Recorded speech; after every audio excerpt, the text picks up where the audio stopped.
तो welcome back to my channel guys. तो दोस्तों आज हम बात करने जा रहे हैं रामायण मूवी के बारे में। तो दोस्तों इस मूवी की जो शूटिंग है पार्ट 1 की वो कंप्लीट हो गई है और जो एडिटिंग है वो भी कंप्लीट हो गई है।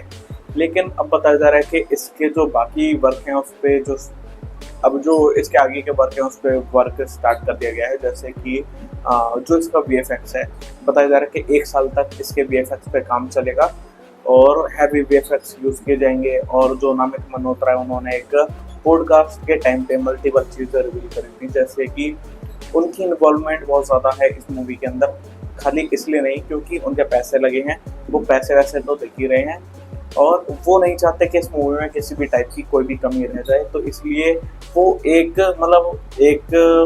प्रोड्यूसर, बढ़िया प्रोड्यूसर की तरह काम कर रहे हैं। जैसे कि सेट पर रहते हैं हमेशा और हर एक चीज़ को नोटिस करते हैं कि किसी भी बंदे को कोई भी फाइनेंशियल दिक्कत तो नहीं है मूवी को लेकर। जैसे कि मूवी के खर्चे को लेकर कोई प्रॉब्लम तो नहीं आ रही, किसी भी चीज़ को लेकर जो डायरेक्टर हैं, जो एक्टर हैं, उन्हें पैसों को लेकर कहीं थोड़ा बहुत जो है क्वालिटी को लेकर कॉम्प्रोमाइज़ करना ना पड़े, इस चीज़ का पूरा ध्यान रख रहे हैं नामित मल्होत्रा। उन्होंने पॉडकास्ट में ये चीज़ रिवील करी थी।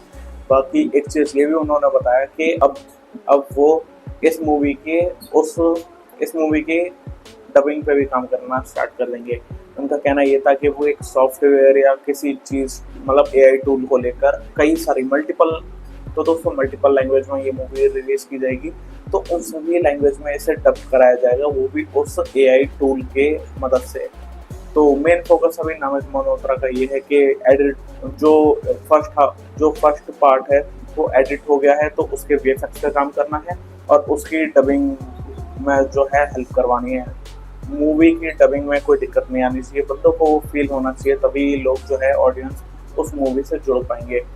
जब तक पार्ट 1 के विजुअल्स पे काम हो रहा है, तो जैसे पार्ट 2 की शूटिंग कंप्लीट हो जाएगी उसी के साथ साथ वो उस पर भी काम स्टार्ट कर रहे हैं।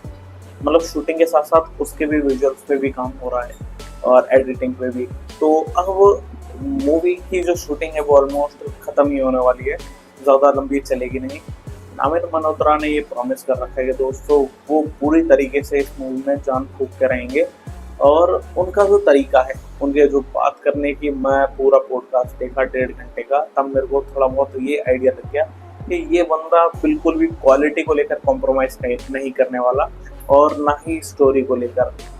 तो अगर ये सारी चीज़ें बढ़िया रहती है तो देखना काफ़ी इंटरेस्टिंग होगा। मैं काफ़ी ज़्यादा एक्साइटेड हूँ ये देखने के लिए कि ये किस तरह से डीमंस को दिखाएंगे या सोने की लंका दिखाएंगे, क्योंकि हम ऑलरेडी देख चुके हैं दोस्तों। आदि पुरुष हो गई, और मैं खाली आदि पुरुष की बात भी नहीं कर रहा, मैं कह रहा हूँ कि नामित मल्होत्रा ने पॉडकास्ट में कहा था कि भाई जो हम सुनते आ रहे हैं हम खाली सुनते ही आ रहे हैं, हम उस चीज़ को इमेजिन नहीं कर पाते या फिर उस विजुअल्स को कभी देख नहीं पाए जो हमने रामायण में सुना था।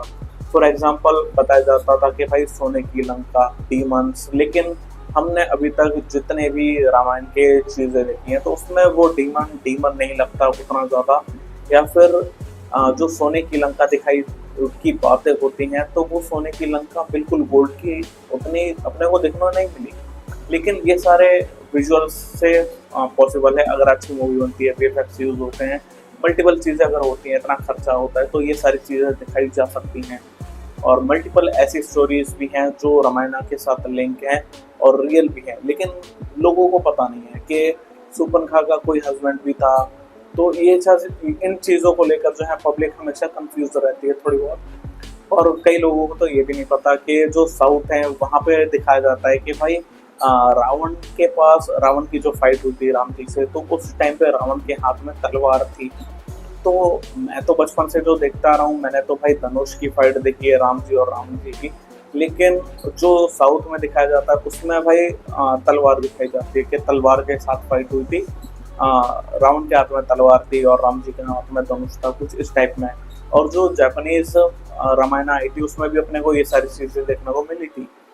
तो मल्टीपल चीज़ें जो है स्टोरी को लेकर थोड़ी बहुत वो रहती है कि भाई थोड़ी डिफरेंट रहती है, तो अपने को आइडिया नहीं रहता। तो ये चीज़ें मूवी में अपने को देखने को मिल सकती हैं कि कुछ ऐसी स्टोरी जो हमने शायद सुनी नहीं या फिर कुछ चीज़ें जो हमने देखी नहीं, वो सारी चीज़ें हमें इस मूवी के अंदर देखने को मिल जाएगी।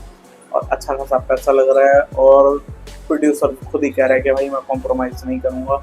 जिसकी कंपनी डीनेक ने भाई 8 ऑस्कर जीते हैं, वो अपना पूरा ड्रीम प्रोजेक्ट बना के बैठा हुआ है रामायण मूवी को।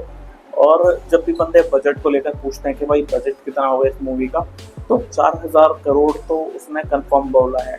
लेकिन उसका कहना ये है कि रामायण का कोई बजट नहीं है, अगर इसका बजट बढ़ाना पड़ता है तो वो बढ़ाने को भी रेडी है, लेकिन क्वालिटी को लेकर कॉम्प्रोमाइज़ बिल्कुल भी नहीं किया जाएगा। तो दोस्तों इस बारे में आपका क्या कहना है, let me know in the comments guys. अगर आपको वीडियो पसंद आए तो वीडियो को लाइक करें, चैनल को सब्सक्राइब करें। Thanks for watching.